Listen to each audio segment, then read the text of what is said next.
be vetted very carefully. Mr. President, on Ukraine, would you provide military support for Ukraine in the future under a peace agreement? Say it again louder.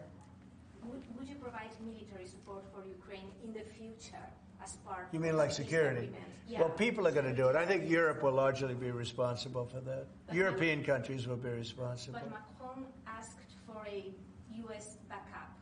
Well, we'll see. I mean, right now we're just in the process of negotiating. We've pretty much negotiated our deal on raw earth and various other things. We'll be looking at that security. You're talking about general security for Ukraine later on. I don't think that's going to be a problem. There are a lot of people that want to do it. And I spoke with Russia about it. They didn't seem to have a problem with it. So I think they understand. They're not going back in. Once we do this, they're not going back in.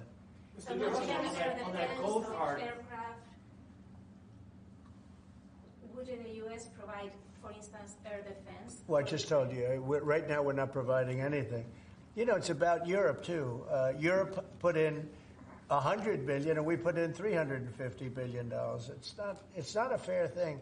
You know, we would normally say, and I say it now anyway, but we want equalization. They should put up actually more money than us because they're right there. We have an ocean in between. But we've had very good talks with Russia. We've had very good talks with Ukraine, and we think it maybe will come to an end and we'll stop killing young people all over the battlefield and elsewhere. On Europe, so do you plan to maintain heavy military presence in Europe in the long term, like tens of thousands of troops? We'll be involved. Yeah, we'll be involved in Europe. We're involved in Europe now. Europe is our friend. They took advantage of us on trade. We don't like that. What the EU does, we don't like that. But we'll solve that the old-fashioned way. We'll give them the same reciprocal numbers. You know, we're talking about a reciprocal tax. You know that.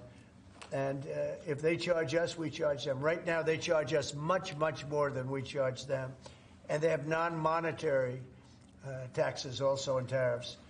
And we're going to change that. It's all changing. It's all changing. We're not going to be the people that we were. We had people in this office sitting right at this desk or another model of this desk. Because, as you know, the other desk is right now being refurbished.